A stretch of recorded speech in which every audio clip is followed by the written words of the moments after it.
So yeah, I always have to make sure I'm not in OBS or else no one will hear me, which, a lot of people might like. Not hearing you? It's possible. Nah, man. That's true. Everyone loves to hear you. My students would agree. All right. Well, I'm going to start recording right now. Say all the things. I mean, I started already. So. Say all the... God. Sorry. 3, 2, 1, starting now. Why do I even bother? Why do you like to prove that you can count? I don't understand. Yeah, stop showing off. Look, I was taught at a very young age to show your work. I'm just showing that I put in the work to learn how to count every day of my life. Oh, you just brought back a memory that's going to make our main topic a little bit later. Oh, God. Wait, what? Really? Yeah. What did I bring up? Now I'm curious. Do I need to go through all the intro stuff or should we just talk about this now? I mean, that's the magic of editing, isn't it? Oh, God, that's going to be a nightmare for me. Hey, everyone. Welcome to Barely a Conversation. We're going to make this intro real quick because I'm interested in what Polar Bear's talking about. I am one of your hosts, Jeremy the Grizzly Bear. I'm the other host, Panda. And I'm the one who derails everything. Polar. Okay, so before we get to anything else, what are you talking about?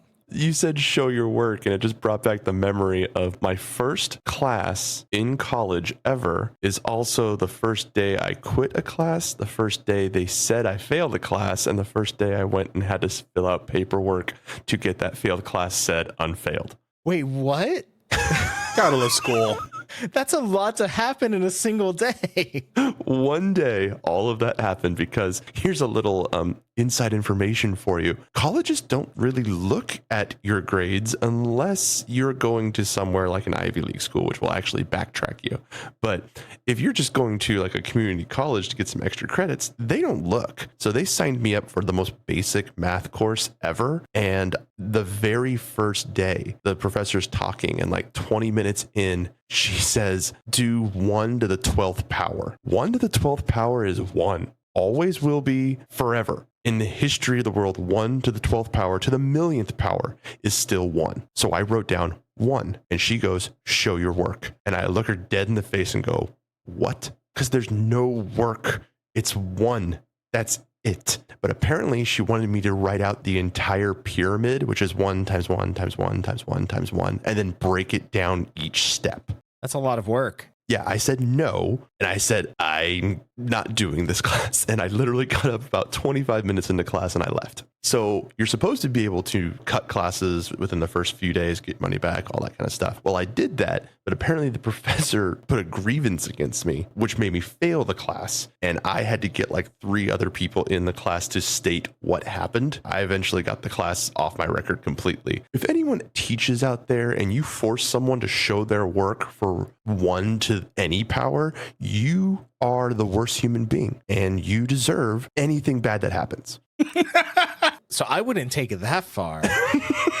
That's rough. That's how much stress this woman put me through on my very first class, on my very first day of college. It's amazing that I'm a teacher at this point because it really set me off. God, I could not fathom why she was trying to take this stance. With everything I know today in education and the proper way of teaching people and the proper way of going about things, it's like she said, I'm going to pick this student to fight. It's like she was in the prison yard and she picked the biggest person she could to try and take down. She just couldn't be wrong. That was it. That is something a lot of teachers have to fight. Mm-hmm. But the problem is that she wasn't wrong. I wasn't wrong. She just wanted to make it tedious, which is stupid because in my mind, I knew the rule. Anything multiplied by 1 is itself. So if I know that rule, then the work is done. Dun, dun. Dun, dun. Like there's nothing else to add to that. Like that's the rule. Yep. But new math doesn't use rules. So I can't even get into new math. Yeah. We've talked about new math. I know nothing about it still other than I never will. Some weird things that I've seen on different shows, but we've talked about it on at least 1, but I feel like 2 to 3 episodes. Shows you how much I hate new math.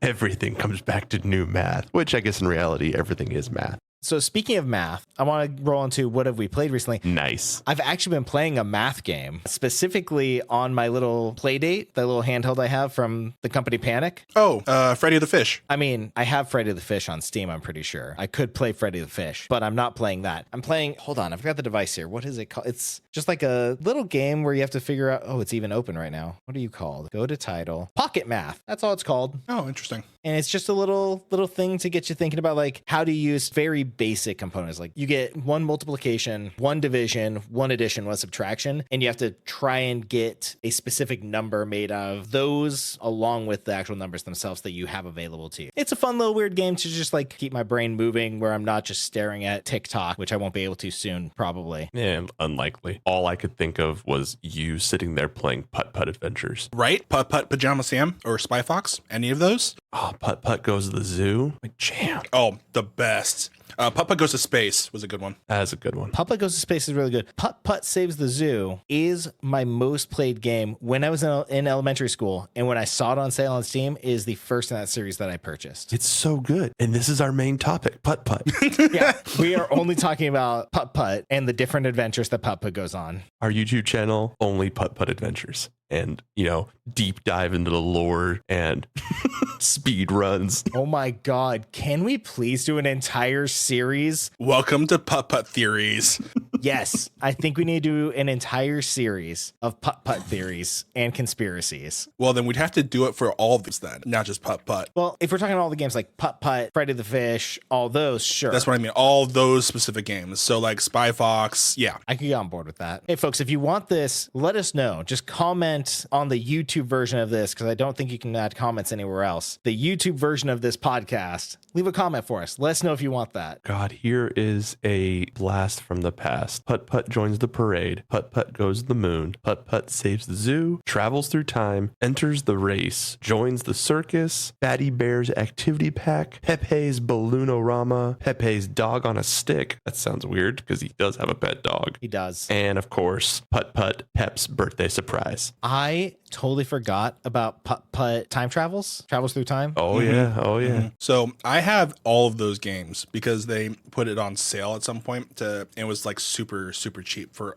every single one of the Putt-Putt and like Pajama Sam games and everything. I have it all in my library and I'm just staring at them right now. I'm like, oh, this is some nostalgia right here. Yeah, I've been holding on to them to wait until Mabel's ready to play through them, and I can't wait to run her through her first Putt-Putt game. Jeremy, are you ready for this? To help you with that scenario? What? Putt-Putt Saves the Zoo is on mobile. But then I have to buy it again. Oh my God, it's probably like $9, but then she could have it on her iPad. That's $9. You know what I can get for $9? Yeah, Putt-Putt Saves the Zoo. Why are we still talking? I can get at least 4 chicken nuggets for $9. And I'm a little upset that I have to say that 4 chicken nuggets cost me like $9 these days. I was going to say, that's debatable. It depends on which fast food restaurant you go to. You have a coupon, maybe. Oh, I'm talking McDonald's. I think the whole meal for a 10-piece nugget meal is like $10.35 or something now. God, every single one of our podcasts should just be called Barely ADHD. Yep. I mean, yeah. But the other games I've been playing, this is the last time you're going to hear about this until I play DLC for it. I played and beat Xenoblade Chronicles 3. So now you won't have to hear me bring it up every single podcast or every single recording anymore. I enjoyed it. It was a nice way to sort of bring the first 2 games together into the third game. There's a lot of fan servicing if you've played the other 2 games and just some nice little things tied together, which is pretty fun. But there's a DLC for it. I need to play it. It dives into the future of the game after the events of the ending and all that. So it'll be interesting to go through that. It was a very sad ending though. I remember I was watching it. I texted Kels and I said, I'm very sad. This ending is just beating the shit out of my emotions right now. But I'll leave that for anyone that plays it, which I'll probably force both of you to play them at some point because you both like anime and or big RPGs anyway. True story. I like the animes. Mm-hmm. And you both have Switches, and I have all 3 of them on physical copies, so you can both borrow them at different times. Shit, he lives like 90 seconds from me too. Yep. Sorry, not sorry. Mine's a little bit farther away.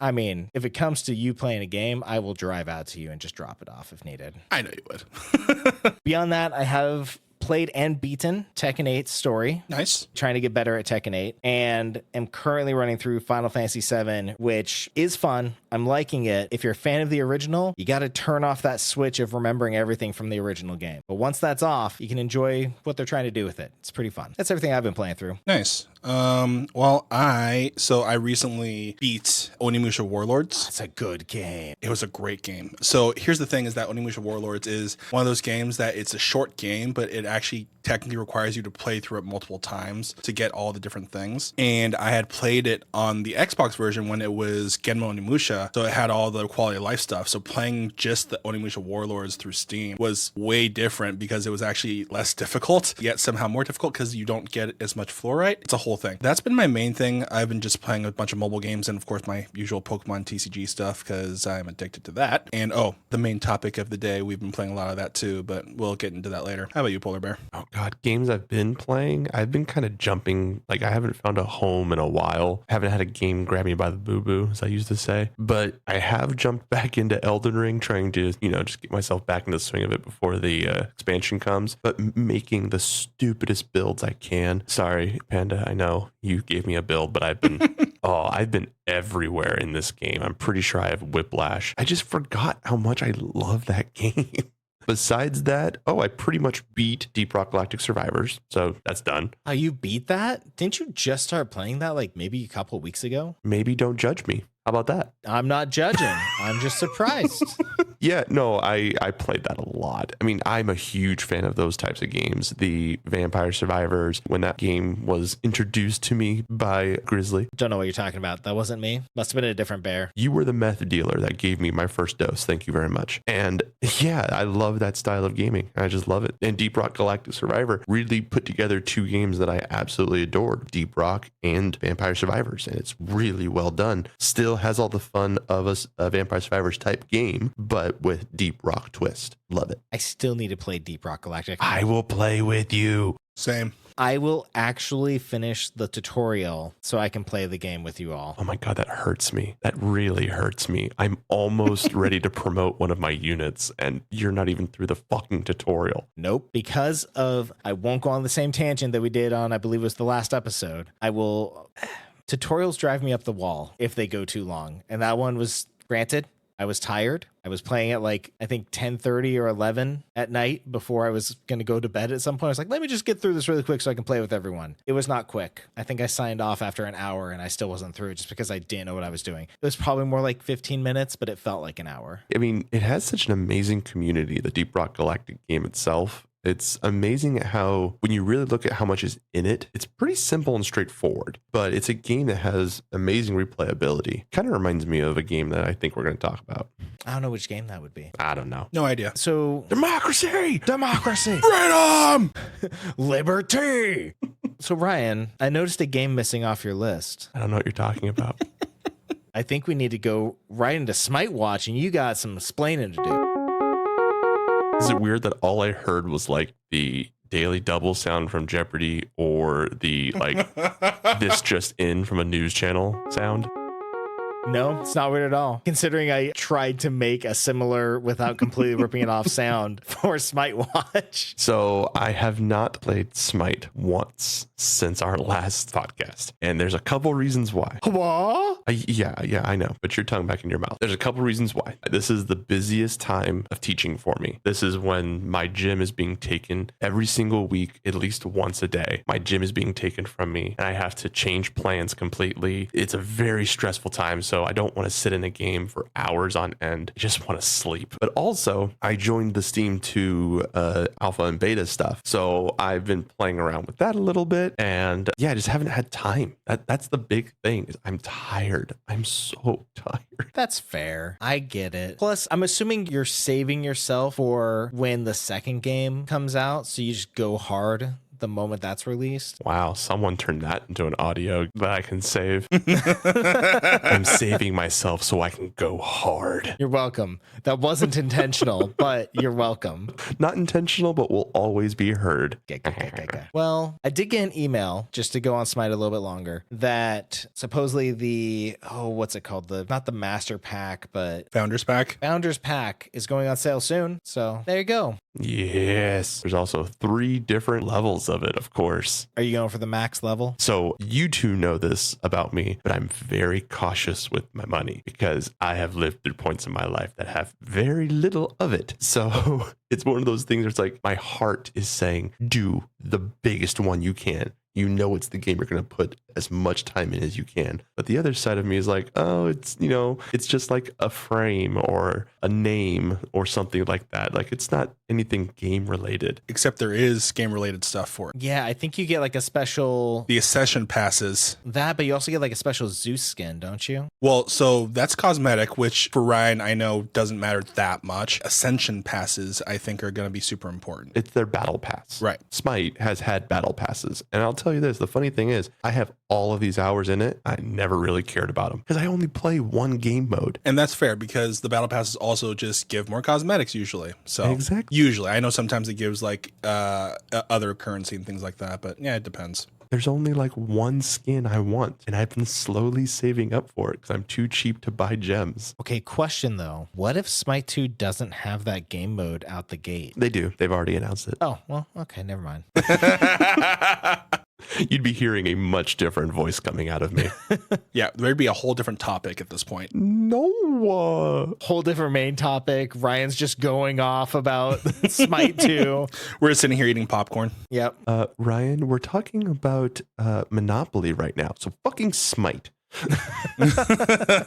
Well, we won't go on Smite anymore. Is there anything coming out in the next like couple days, weeks, months, what have you, that has you guys excited? I mean, I think I already said one, which was the DLC for Elden Ring. I'm very excited. I can't even think of the last time a DLC made me excited. And this is definitely one of them. I'm extremely excited for that one. And actually one that's, I think only a week out is the South Park Snow Day game. Oh, yes. That is a 4-player multiplayer game. So I'm pretty interested to see how that's going to play out. I keep forgetting that that's right around the corner. Yeah, it's literally a week away. We're going to have to do a full run through on our YouTube channel. Hell yeah, we are. Oh, absolutely. If you are listening in and you mostly only listen to the podcast, please check out our YouTube channel. We have a lot of content there, way more than our podcast. Our podcasts only come out on our best months once a month. Our YouTube videos come out much more frequently. Sometimes. Maybe. Most We of don't the know. time. We hope. It'll get better. Because Panda Bear doesn't sleep, so it does come out more frequently than the podcasts do. We're just saying that if more people watched it, then we wouldn't have jobs to take away our time and we could do more of it. It's so true. Well, we would have jobs, right? It would just be only this, us making stuff for you. We wouldn't have our daily 9 to 5. If you love what you do, you'll never work a day in your life. Exactly. Thank you, Letterkenny. Better. In terms of games coming out, the big one on my mind, and I don't know why I'm so excited for this game, because I've really only played 3 hours of games in its franchise, but Paper Mario, the Thousand Year Door remake, I'm very excited for because it looks pretty. And I've heard the gameplay is really fun. I've heard that that's one of the best in the series. So I'm working my way through Paper Mario. That's the other game I've been playing that I forgot to mention. But the very first Paper Mario from N64, I'm working through that, getting ready for that remake to come out from the GameCube version. I could see that. I like that. I mean, I don't think I've ever played Mario Paper 1. Yeah, I haven't played Paper Mario ever. It's fun. The mechanics, if you've ever played Chrono Trigger, Mario RPG, any of those sorts of games, battle mechanics are very similar in a sense of you react to attacks and blocks to either do more damage or block more damage as they come in. So it's kind of cool. It's very interactive, turn-based combat, and the story is fun. The characters are just funny. It's all the characters you know and love from Mario, but it's like they've been ripped out of a comic strip and they have like very Sunday morning comic jokes associated with each of them at this point. That's cool. I like those different types of art styles just to kind of change things up. Yep. And I think I'm quoting that right. Sunday comics was what you got in the paper, right? Yep. God, that hurts. Dude, it's been a long time since I've read a comic strip in the paper, okay? Comic strips technically came out in every paper, but there were, like good days for them to come out, just like how there are good times on TV. So like you knew that the new edition of this comic came out on this day. Yeah, but it was usually Sundays where you had the bigger section. Sundays were the mainstream comics, if you will. Those were the headliners. Yes, that's what I'm thinking of. That's all I remember is when growing up, because we still got papers at our doorstep when I was growing up, my parents would grab the whole newspaper and my brother and I would grab the actual comics and just read those. Obviously, we're not going to read anything else. We don't care about anything else. at that age. The movie listings. Nope, didn't care about it. I'm not even that old, but yeah, comic strips. Oh, that was so much fun having them open with my brother and looking at them all. I also like getting the newspaper was a trek because our driveway was a mile long. So We never got the newspaper. Alvis, I'm just sad for you now because that was a moment in time. I'm thinking about, I think we did get the newspaper, but I was never interested in it. I think it was the thing. I was going to say, how did you start your fireplace without paper? With what? I have a whole story Oh on it. boy.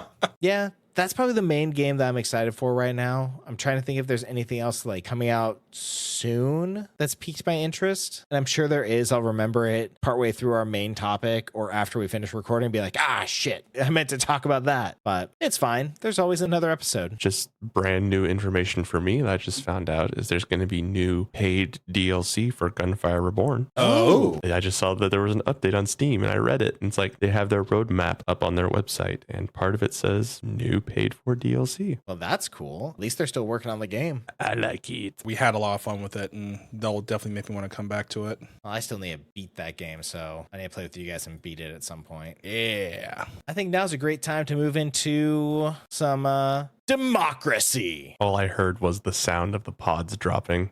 I'm just hearing the theme music at this point. Exactly. So if you haven't guessed already, our main topic today is Helldivers. We're going to go over just a little bit about like what it is, if you don't know what it is, and just our thoughts on the game. Let's start off with what is Helldivers? I was going to say, let's start off with what did you name your ship? See, that's not fair. My ship has been renamed 3 times. I actually don't remember the name of my ship right now. Oh, that's sad. I picked one and stayed with it the whole time. Yeah, same here. I think mine's the Aegis of Dawn, if I remember correctly. Wow, you went all fancy. Fuck yeah, I did. I think my original name was Truth of Justice. It's funny. That's very close to mine. What's yours? The Fist of Justice. Nice. Yeah, that's accurate. And it's time to fist. God damn it. Expect nothing less. No. I've had Fist of Judgment as well. Fist of Democracy was nice because you gotta bring them the democracy. No, but Fist of Justice, that's good. Yeah, it's basically an anime character at that point. Oh, absolutely. All I'm imagining is like All Might just punching the living shit out of everything. Yeah, that's what I was going for. Nice. Yeah, I went with One Punch Man, actually, Saitama. Nice. If I could, my ship would just be in the shape of All Might. That would be great. It's just his face just smiling as it just flies through. Yes, and it screams Fist of Justice every time it warps. In that one episode of My Hero where he just throws down, I think it's the United States of Smash. Yep. Fuck yeah. Yep. Like that's all I hear when you're saying that is him in that voice, just raw, just anger and just fury as he goes. Oh, it's so good. When he turns 4 words into a 5-minute speech. Oh, yeah. All right. Well, this is not a My Hero Academia show, although it could be. I need to catch up if we were to do that. But what is Helldivers for people that don't know? Helldivers is a very fun game. If you've ever seen or read Starship Troopers, congratulations, you know what Helldivers is, because that is the game. I'm not wrong. Sprinkle in a little Terminator. Exactly. Yep. But it's you and 3 of your best buddies getting in there and just getting dirty and doing work for democracy. You're dishing out some justice, some liberty, and getting the job done. That's my very simplified version. I'll let you two go into details. I was going to say, you could take that so many ways. Really fisting those justices. Nope, not going there. I mean, you got the overall theme, which is the feeling of the game is very Starship Troopery. You are 4 soldiers dropped in on a planet, which, by the way, there's 100 planets, maybe more, I don't know. And you're deciding who you're fighting. You are trying to protect, I put up air quotation marks, Protect, liberate, yeah. Yeah, you're trying to do the best. What is best for Super Earth is what it is. So you're either fighting bugs, which that's what they're called, bugs, but the Terminids, which are a lot like the aliens from Starship Troopers, or you're fighting the automatons, which are basically just Terminators on steroids. Yeah, pretty much. A lot of upgrades, a lot of the thing I do really give the credit to the game for is there are a lot of different armor sets and stuff and a lot of different looks, but they all do something just a little bit different, which is kind of nice. Yeah, it's pretty cool that there's a bunch of armor passives. I know there's only a few out right now, but the fact that it gives you kind of options as far as customization goes is pretty cool. And especially now that they all work correctly, that's always been a thing too. It's a newer game. You give it time. I mean, hey, if we let Fallout gets away with, we can let Helldivers get away with this. The thing is that we didn't let Fallout get away with it. No one played Fallout 76. Oh, I'm not talking about Fallout 76. I'm talking about anything in that. Just Bethesda in general. Yeah, just Bethesda in general. I played Fallout 76. It wasn't that bad. It's pretty fun. But on the mechanics of Helldivers, I do appreciate how the game paces you for your unlocks. You have a choice, but it's paced in a very good way where you don't get too much at any given time. And you really can kind of like look at your options, decide what's going to be best for your playstyle, and then run with it for several runs before unlocking something new, which is really refreshing to have. What I will say is that I love that you can drop things down for your teammates and have them play with the weapons and or like stratagems. Yes. So that they can, first of all, have better weapons and or shielding. And then that will give them a better idea of what they want to buy in the future too. It's pretty cool. And there's also one big thing we're missing. I don't know if we want to go into it deep yet, but this huge world, this huge storyline that is very slowly being built up is all being done by one man. Ah, the infamous Joel. Please grant us mercy, Joel. Joel, if you ever listen to this podcast, don't.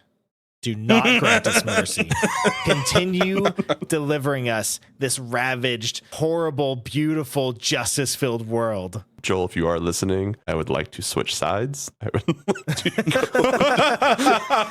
You just control like what's it called? The Bile Titan? No, just put me in the automatons. I don't care about the bugs. Put me in the automatons. They have a much better chance. It's really cool too, because right now, if you look at the entire map, you have the right side being controlled by the Terminids and the left side being controlled by the automatons, but there's so much room in the north and south. So just waiting for new things to be coming. Because this is Helldivers 2. So I mean, true Helldivers players know that there is a third faction. So there's so many people coming to this game new that never played Helldivers the original. And there is a third faction in this universe. Technically, there's a fourth faction, actually. But we haven't heard anything about them yet. Well, and on that, this is their second game, but they're still a very small studio. And the first game was a top-down shooter. So going from that to this like really beautiful third-person just environment with like very solid game mechanics, yeah, there's some hiccups. That, you know, Alvis was stuck only being able to play on easy mode for the first like 2 weeks of the game. But there's a lot to be said about a small studio getting the backing that they're getting because they brought about very fun gameplay mechanics and didn't shy away from feedback from their community. Yeah, and I think that's the biggest part about that, right? Is because they not only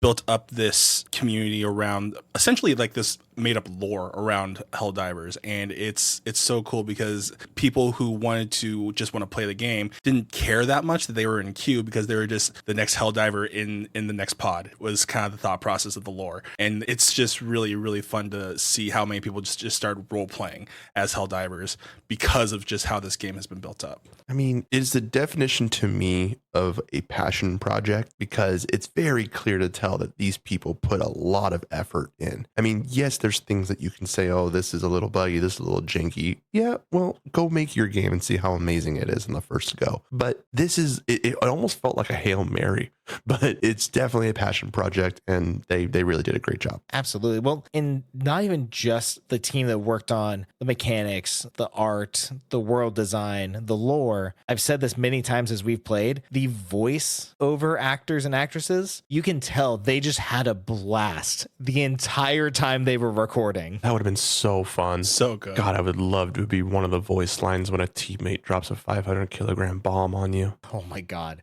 I just love when you have the machine gun, the very first like stratagem gun that you can get, and you just hold that trigger down, you just start yelling or laughing. That drew me into it to the point where I have my character set to random and I leave it at random to hear the different voices and what they say as you come in as different Helldivers. It also adds to kind of what you talked about, Alvis, where I guess I'm role playing a little bit as like a different diver each time, depending on who's coming in, and what voice I hear. It's fun. Yeah. If your Helldiver dies, after Helldiver dies, the new one that comes in is a new Helldiver. So Yep. I mean, we're not going to talk about war strategy where they only send 4 people in, but we won't talk about that. No.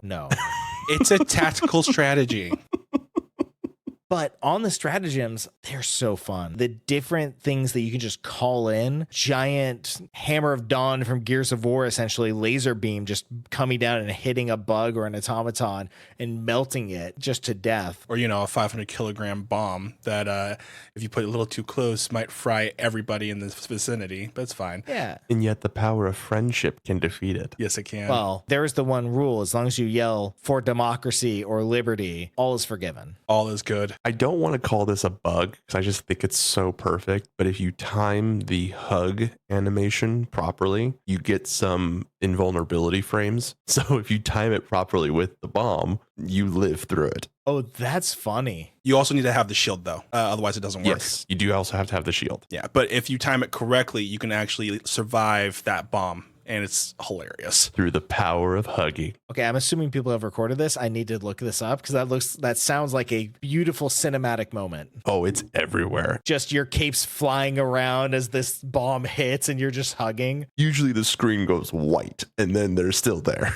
So, but in the way that people play the game this game hasn't been out that long, but people are playing the game differently. Like it started out, people were just playing it like a run and gun kind of shooter. Now I'm seeing people like using the jetpack a lot more to try to get to weak points, and it's very active. Yeah, there's definitely a lot of different play styles that you can implement. Just now that they've also introduced mechs, there's a bunch of new play styles that are coming through too, like seeing people jump on top of the mechs while somebody else is driving it. So it's like an extra turret on top. Master Blaster? Yeah, there's a lot of different ways that you can do this, and it's been fun. It's been fun to play around with. Who runs Helldivers? That's all I can think about. The moment you said someone goes on top of the mech, just Master Blaster from Mad Max. That's what I see now. I was going to say thank you for putting context because I highly doubt people are going to know what the heck you're talking about. It depends on who's listening in. I didn't know. Who runs Barter Town? Master Blaster. Yeah, the game's just fun. If you haven't played it and you enjoy shooter games and a little bit of horror, because it does get scary at times. And you're also not afraid to get extremely frustrated with your friends. That too. It's a blast. Literally And figuratively. But we did touch on some of the creatures.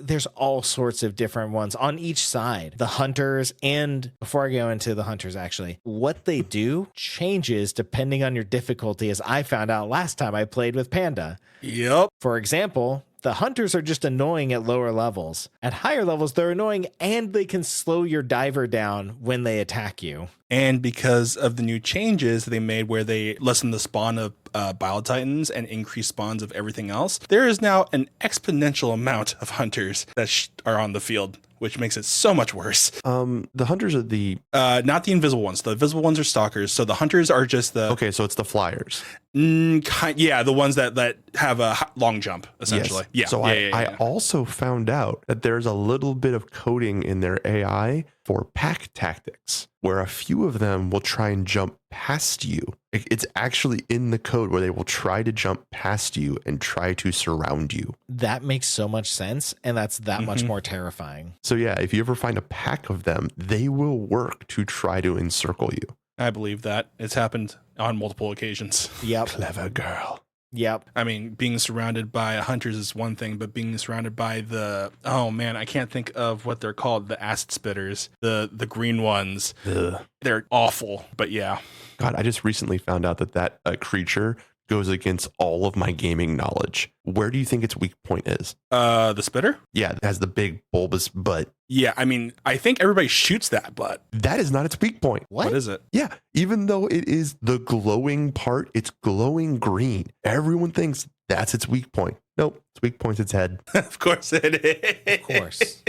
It completely goes against all gaming knowledge that I know in my head. Oh, it's brighter and shiny. Shoot it. I guess my mind was thinking like Horizon Zero Dawn, the fire bellows and things like that, where they have a giant, they have an acid version, which is closer to these guys, a giant acid belly. And that's what you shoot. That's its weak point. So my brain was like, oh yeah, just shoot the thing that's full of acid. It'll probably blow up. And you also look at the chargers where that is their weak point. So it's like God damn it. Well, actually, the charger's weak point is their head, I thought now. Yes, it is. Technically, now it is. So just for clarification for anybody that doesn't know, originally the strategy was to blow off one of the legs to be able to weaken the chargers so that way you could actually kill it fairly quickly that way.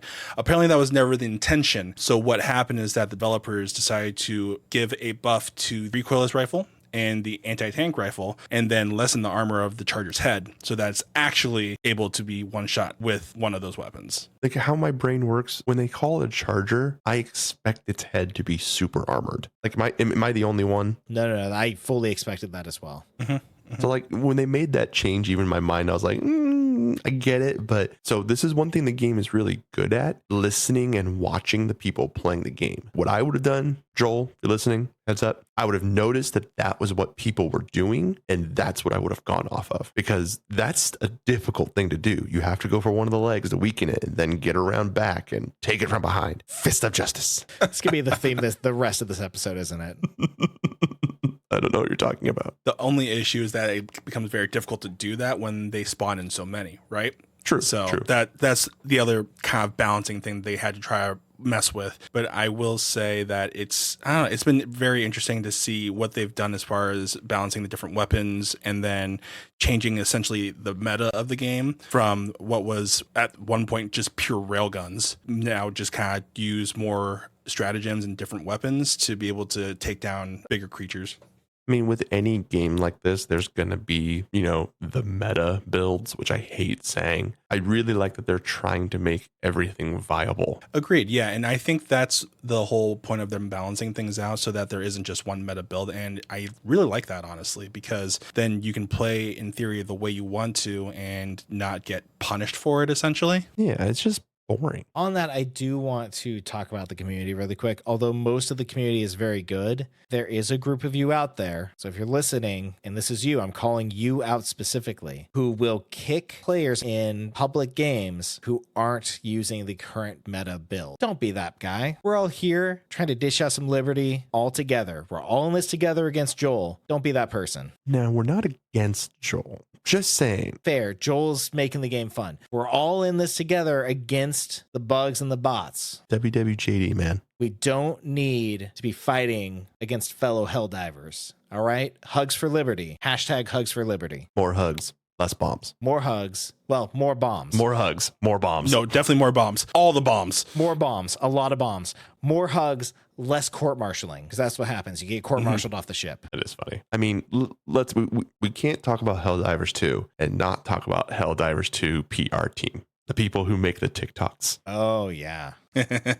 They are brilliant. Feels like those Vault commercials they made in Fallout. It really does. Like, they're very old-timey, very World War II propaganda-y, and I'm saying that for a reason because it is very much propaganda. Oh, absolutely. They've even made full-fledged commercials that look like they're ripped straight out of Starship Troopers. It's so beautifully done. It's just funny. You said it at the very beginning. This was a passion project, and it's so well executed all the way down to every detail, including the PR team and the work that they do. There was, I forget the guy's name who was team killing, and they decided to start releasing videos about like Public Enemy #1 was this one diver. God, I love that. It was Gantz the Demon was his name, but it turns out that wasn't the full story. He actually was just playing with his friends, and one of his friends decided to release that video. But yeah, that's what happened. It was hilarious that the entire community got behind it so quickly. Yeah, regardless, friends or not, that was funny. And you can tell the community is all for this. They're all about supporting the developer, everything. So let's keep that side of the community going. It's very good. We've already touched on customization, so I do want to move into what are your hopes and dreams for this game? It's already great. What do you think would make it better? I gotta say the one that popped into my head. So if you have someone who's been playing the game for hours and hours, and like Alvis dropped down his little laser dog and let me use it, my very first one, I thought that was great. All of our stratagems revolve around pretty much like a grenade-like item, correct? Yep. Yeah, pretty much. If you die while holding it, you drop it. You sure do. Why can't we pick it up and throw it? Oh, so I don't know this for a fact, but I'm pretty sure there's actually a mechanics reason for that. Almost like a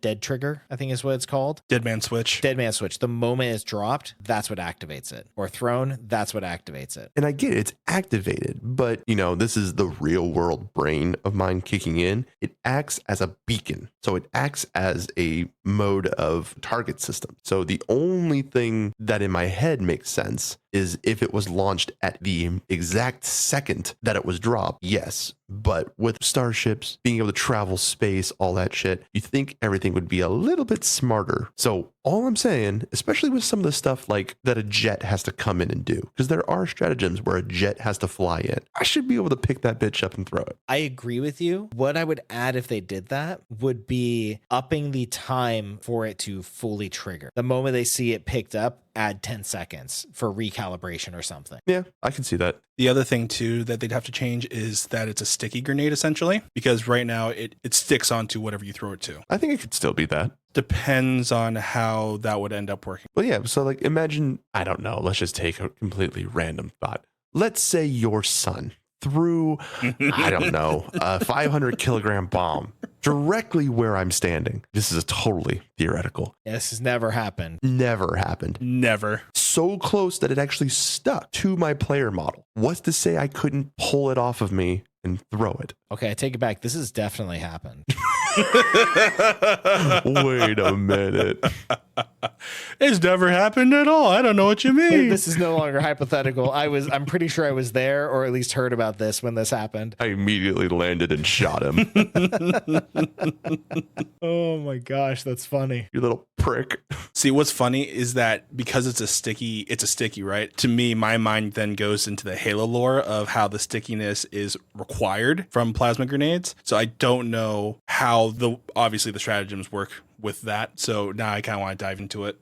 I mean, yeah, it's a mythological world. You can make any bullshit scenario you want. I mean, you can say, oh, it's super sticky, nothing, it welds immediately right when it hits something. Okay, you can make whatever you want. All I'm saying is it would be cool and would be hilarious if you threw a stratagem at your friend and then he picked it up and kept throwing it. What I will say is that they'd have to limit that to maybe once, because otherwise you could keep doing it over and over. That sounds like a great strategy. Just keep tossing until you need it. It's a hot potato. Just saying. I mean, but then again, your cooldown would never start. Exactly. So that's balanced in that. You couldn't have like 85 of them going. Yeah. But they'd all be balanced out that way. But let's be honest, the community will find a way to break that. They'll find a way to break anything. That's our job. We've become the beta testers. That's the new way of gaming. It's true. Oh, that breaks my heart. I mean, is it the new way of gaming though? Because thinking back to, I won't go full tangent. Thinking back to the games of old, even N64 games, like the original Super Smash Bros. There were so many bugs and things in that game still. We were essentially beta testers, but you couldn't patch it. That was the only difference. That was the thing, is when it's on a physical medium, I feel like they spent so much more time to make sure they got everything they could. So yes, there were still bugs. I'm not saying the gaming world was perfect, and it was much more simple. So bugs, they were hard to be game breaking. And once you have that physical medium, you're going to spend so much more time. Now they're just like, if they find something, we'll patch it. Tell that to Atari, who made E.T. But I digress now. Oh my God. And that has been festering in piles of garbage for an eternity. True. Alice, what do you want out of the game? I want more vehicles. That's a pretty easy one to lock onto, but some of these maps are just gigantic, and just needing some sort of faster mode of transportation would be nicer. That's kind of my main thing. Not necessarily the weapon, like just give me a speeder bike or something and get me to point A to point B a little bit quicker. I like how you say that's not a weapon. I just had the shout out to Neeps Gaming Jeep stuff go through my mind, and all I'm thinking of is throwing the 500 kilogram stratagem onto your little ATV and sending your ass in. Absolutely. Absolutely. Go get him, soldier. As you go fucking balls to the wall straight at a Bile Titan. Oh my God, yes. Well, I was going to say, if you time it right, the bomb could drop directly on the Bile Titan and wouldn't kill you. Could you imagine taking like a little dirt bike off of a jump onto the back of a Bile Titan, get off the bike and just like be on its back for a while? Well, like I was saying, the different play approaches, people are taking the jetpack and they have found there's a crest on its head. And if you land on its back and shoot at its neck, that's its weak point. I guess I was right. Unlocking the jetpack is the first thing I ever unlocked. Now you just have to jump on the back of a Bile Titan. You know what? I'm doing it next time we play. So many soldiers were lost. I have two hopes and dreams for this game. One is not just for this game, it's for all games. Stop forcing kernel level anti-cheat on my damn computer. We had to go into it. Because god damn it, it nearly broke my computer, but I made it work because I love this game. And for everybody else's awareness too, this is also right after the Apex hack with the EAC stuff. So that's also a point of contention right now as well. Yeah. Now for the game, what I actually want. All I really want is a gun that's not a stratagem or whatever gun that I have to call down. It could have very little ammo, I don't care, that can penetrate heavy armor. And maybe it's there, I just haven't gotten it yet, but I have yet to see one. The closest thing is the medium penetration Liberator. Yep, and that's what I have right now. I agree with you though. There definitely needs to be more. Yeah, let's say it's just a sniper rifle with 15 shots, so you're just having to get more ammo constantly or use your sidearm a bunch. I would love to see that as an option where I don't have to like call it down every time I need to try and use it, but that's me. I mean, let's take real world. Like, if anytime someone makes a war game or a game in the future that has to deal with guns and armor and all that kind of stuff, I'm always thinking about what do we have now? Okay, if this is in the future, it should be leagues better. So today we have the frickin' 50 cal sniper rifle anti-tank rifle. So we have a rifle that can literally pierce through a tank engine block easily.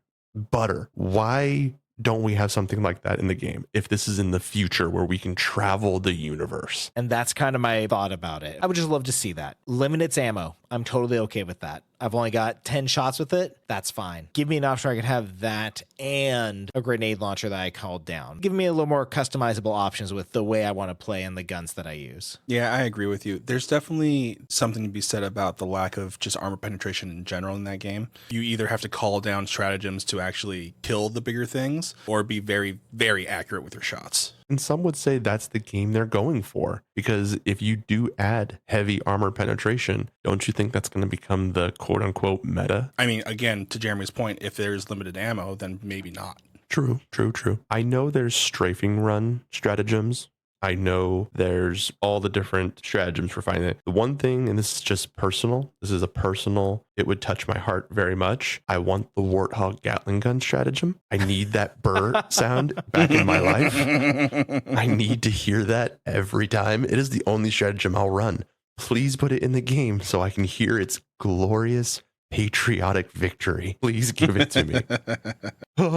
Bugs go burr. You just made me think of one other thing that I want. I want the ability to call down a flag. God, I knew you were going to say that. Whenever I want, and then just salute it in the middle of the game. So you want an emote? Yes. Here's why I say that. In the tutorial, and this is one of the few tutorials I enjoyed because it was like, here's a gun, go. At the very end of the tutorial, when you raise the flag, in my head was, I want to do this on top of like just a pile of bug shells. So what I'm imagining is, do you remember, like this was like pre-COVID, like 4 or 5 years ago, there was this stupid little cane device that you'd click a button and it would become a cane. All I'm imagining is a high-tech version of that. You stick it in the ground and then a flag just boop, pops out. That's what I want. But it's big. And then all it is you instantly start saluting as it's raising up. Yeah. And it's just like the hug emote where someone can walk up and hit E. Everyone else can walk up and hit E and start saluting it. Yes, I need that. That's a free one for you. Helldivers 2. Any more and we'll be charging. I do have one more